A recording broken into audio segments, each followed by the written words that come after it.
হ্যাঁ নাইস গো, আপনাকে নতুন একটা ভর্তা দেখাই। প্রথম রসুনগুলো আপনারা বাইরে নেবেন, কাঁচা কাঁচা রাখবেন রসুনগুলো, হলে গ্রানটা অনেক সুন্দর হইবে, গাবাটাও কমে যাইবে। এই দেখেন এগুলো কি আপনারা চেনেন? এইগুলো লিগে শ্যামানাজ, এই শ্যামানাজগুলো সেদ্ধ করে এই চিংড়ি, শুকনো চিংড়ি মাছ দিয়ে বুঝছেন ভর্তা বানাইলে অনেক মজা। ঝাল ঝাল এই জালমরিচ, এই দেখছেন এই জিয়া জাল মরিচ, এগুলো এই টালা মরিচ দিয়ে ভর্তা বানাবো। আসেন আপনাকেও দেখাইতে আসছে।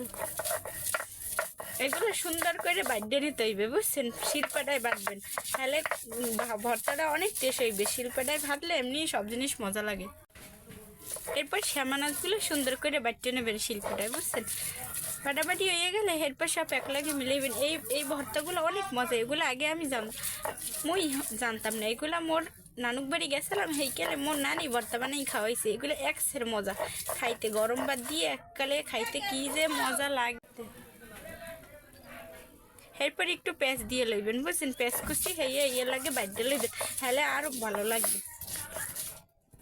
শুকনো, এই যে শুকনো চিংড়িগুলো আগে করে টাইলে রাখছে, এগুলো ভাইটে নিতে হইবে সুন্দর করে বুঝছেন। এগুলো টাইলে নেওয়ার পর এইগুলো বাইটে নিতে হইবে টাইলে মসমস করে। এরপর এই মরিচগুলো সুন্দর করে ডলে নেবেন বুঝছেন। এগুলোর সাথে কিন্তু ডলা মরিচ দিলে বেশি ভালো লাগে, আর বাইটে দিলে বেশি ভালো লাগে না। একটু আড়ির সাবান পরে সবগুলো মিক্স করে নেবেন এক লাগে ডলে ডলে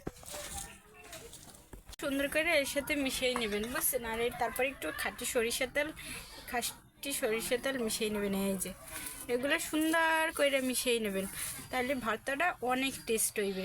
গরম ভাত দিয়ে খাইতে ঝাল ঝাল সেই মজা। দেখেন মরিচ ভর্তাটা মাহা কি টসটসে একদম হইছে, লাল লাল, সেই মজা হইবে। তারপরে এই ভর্তাগুলো এর সাথে মিশিয়ে নেবেন, মিশিয়ে নেওয়ার পরে তারপরে গরম ভাত দিয়ে খাইবেন, সেই মজা পাইবেন। খাইয়ে তারপরে বলবেন, মজা না পাইলে আমারে জানাইবেন, হ্যাঁ কমেন্ট দিয়া কইবেন যে আসলে আপু অনেক মজা হয়েছে। আপনারা ট্রাই করে দেখবেন বাসায়, অনেক মজা এগুলা।